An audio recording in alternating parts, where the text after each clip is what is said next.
Kevin here, the maestro of maroon medicine, back to talk about November 4th. Now, I was going to do a video about our response to November 4th, how we can respond, and I was actually going to talk about physical responses in case something went bad, or if, the police got overrun somehow, or things just got really desperate and people started attacking other people. What we could do to defend property, to help the police, to defend ourselves and our communities. And I wasn't going to hold anything back. But then I saw this, and this is too funny not to do a video on it. It is from Refuse Fascism's website, the actual website for November 4th and their violent revolution or uprising or whatever they want to do on November 4th. They're LARPing. So yeah, I'll read this. The nightmare must end. The Trump-Pence regime must go. In the name of humanity, we refuse to accept a fascist America. So then after that, they list their nightmares, and that's ridiculous. And I want to go over them and debunk them one by one. And then you can use this to go out and debate people or red pill people or, try to shut people down that you know that might be playing the good of this stupid event. Number one, nightmare. Immigrants living in terror. Their next step could mean deportation, detention, or being torn from their children and loved ones. Guys, my wife is an immigrant from El Salvador. She's a doctor. She came here legally. It was very easy.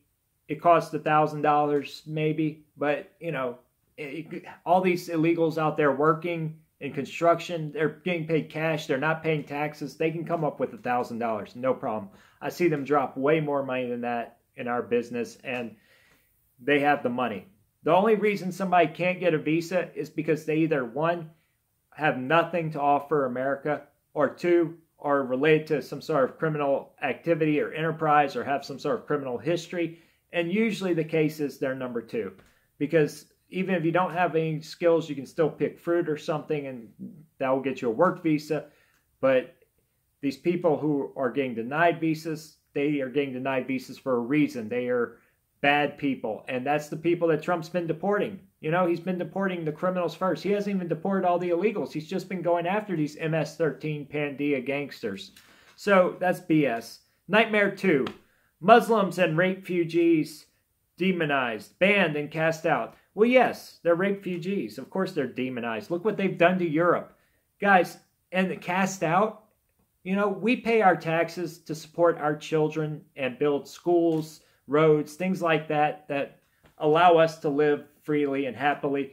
And why would we want to let people in who are going to contribute to a police state, who are going to destroy the roads and bridges and infrastructure we build, who are going to rape our daughters? And I might be hyperbolic here, but this is what's happening in Europe. There's no reason why it should be different for Europe and not America. It's just a numbers game. We get enough of these people in from Syria, from North Africa, we will have the same problems Europe's having. And guess what? It's not demonizing them. They're doing it to themselves. If there weren't so many terrorist attacks and rapes associated with these groups, then they wouldn't be demonized. A nightmare. Millions of children, elderly and disabled, the sick, the poor, denied health care, food assistance, and very right to live. So cutting off food stamps, does that mean you're killing people? Is that genocide? No, and none of that's actually happened either.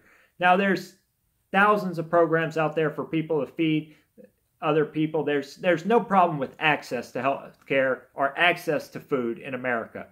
There might be a problem paying for it for some people, but then there's all these charities and assistances from the state, from churches, from local governments, cities and municipalities. So there's no problem accessing food in America. That's such BS. And you know what? As a former drug addict, somebody who's seen people on food stamps and lived, with people who don't feed their kids, I can tell you that's the biggest problem. These people get the food stamps. They do sell the food stamps. Or they buy junk food and they go through it because they're on drugs and they don't care about their kids. The drugs always come first for a drug addict. That's just the way it is. And, the second one of us starts talking about drug testing, people on food stamps or welfare, oh, then we're a Nazi. But they're the ones starving their kids, but we're the Nazis. A nightmare. Women objectified, degraded, denied the basic right to control their own reproduction, with fundamentalist Christian fascism increasingly being made law. So guys, the left's biggest example of Christian fascism is what? Pence? No. The left used a church in Westboro, Kansas, the Westboro Baptist Church. It has 12 members. 12 members. I can't even do it with my fingers. Okay, 2 extras.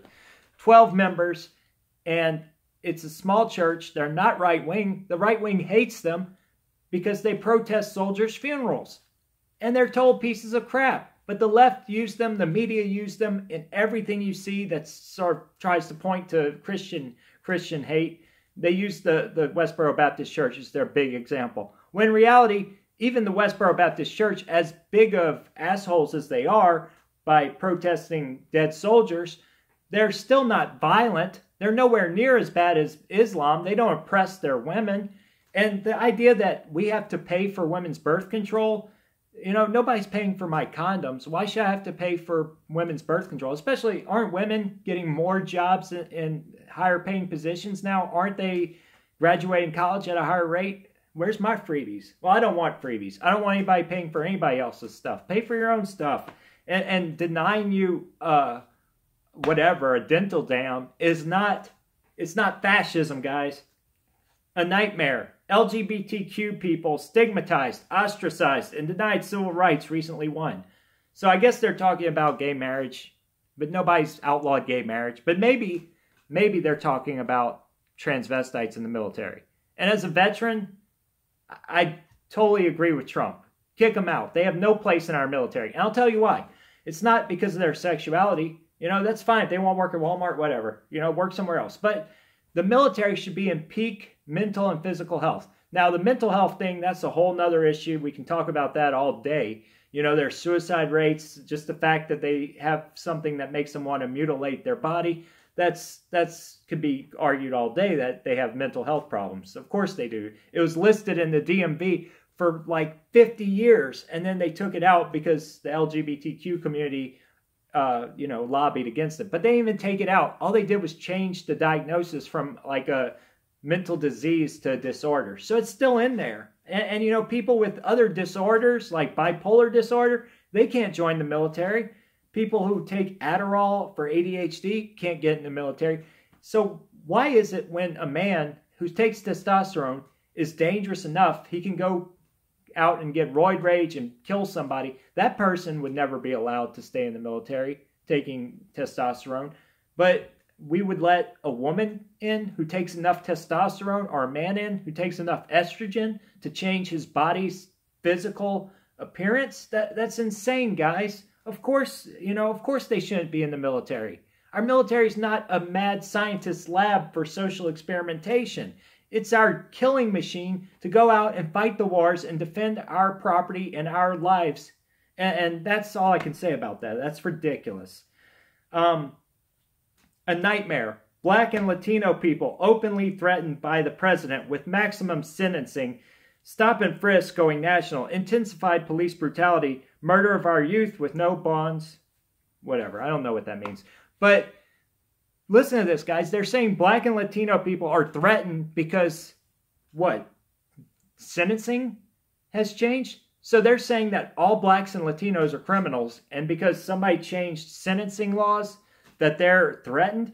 How racist is that? I mean, look, my children are Latina. The only thing that I'm worried about for my children, I'm not worried about the police doing anything to them, or Donald Trump or anybody else. The thing that worries me about my children is that some leftist fascist idiot, and when I say fascist, I'm calling them that on purpose because they say they're anti-fascist, but they are fascists. I'm worried about some leftist Democrat telling my kids that the color of their skin is everything and that their character is nothing. I'm worried about them telling my kids that they need some sort of handout or special privilege because, you know, the color of their skin is holding them back, when it's not, guys. My kids are born with every opportunity. In fact, they're going to be better off than all these leftists because my parents will probably give them all their property and estates. So, you know, my kids will be just fine. Democrats, you leave my Latina kids out of your stupid identity politics. As far as police shootings, we know the statistics on that. It disproves everything they're claiming here. A nightmare. People all over the world facing bombings, occupations, war, and the threat of nuclear war with Donald Trump's America First finger on the trigger. Guys, America First, that's basic common sense. Of course you want to protect America, especially when it comes to a nuclear maniac over in North Korea, a guy who's told he's a god and who has been brought up to hate America and brainwashed his whole country into hating America. He's building a nuclear bomb and he's intent on nuclearing the West Coast. Why wouldn't Trump stop him? Obama started 7 proxy wars, but nobody complained about that.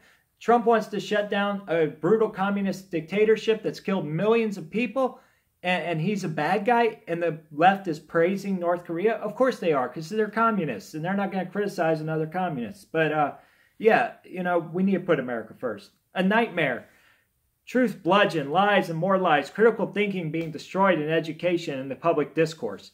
Guys, education, Yvette Falarca, the left, they subvert education. They go into our education departments just to shut down certain ideologies, just to try to brainwash kids into believing this social justice garbage. They go in, and they have been going into education for decades now. They've completely ransacked the universities and taken complete control of everything that happens in our university systems, to where you have things like what happened at Evergreen, where professors are protesting white privilege and calling everybody who's non-white who questions them a Nazi. I mean, it's insane. You know, they're calling a Jewish professor a Nazi because he objected to actual segregation. These people have no concern over critical thinking. They destroy critical thinking, and they shut down any kind of thought that is not part of their goose-stepping leftist mentality. A nightmare. The whole planet in peril from a regime that denies global warming and shreds our environmental protections. So, guys, my mother was an environmental, she was a manager for an environmental agency. You know, this is bullshit. They're talking about global warming. They're not talking about environmental laws. And you know, the few restrictions he lifted on coal were because it was destroying industry. And those people wanted a better way of life. They wanted to be able to feed their family.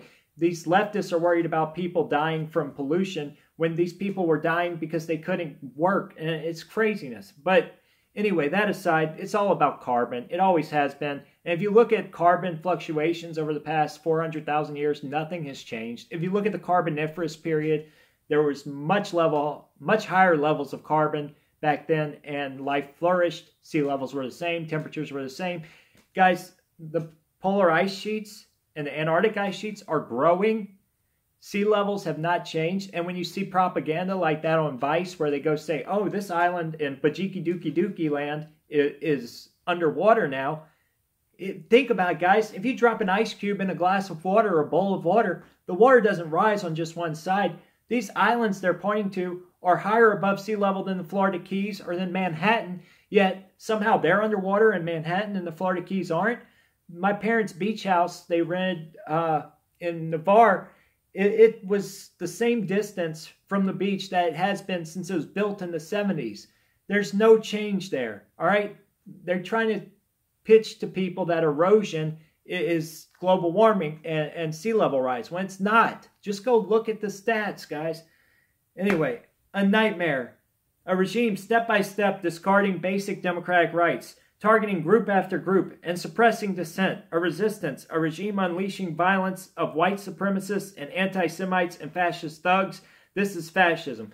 So they're talking, I guess, about maybe Charlottesville, where 1,000 people out of 120 million Trump supporters nationwide, 1,000 people show up and a girl gets killed, and then they try to pin the death of 2 police officers on those people when they just crashed their helicopter. It wasn't their fault.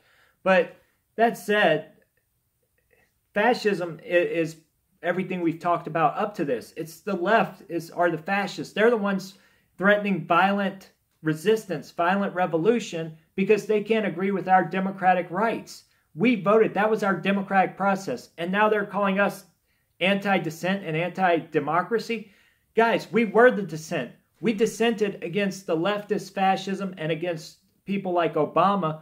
and the people in academia, the mainstream media, all these people who are trying to subvert and destroy America from within, we dissented against them and used our democratic process, voting, to destroy them. And, that's what elections are about. This is freedom. Now, we have power after waiting patiently for 8 years of Obama's hell on earth. We have power, and they can't let us have just 4 years to try to put in the laws that we democratically voted for.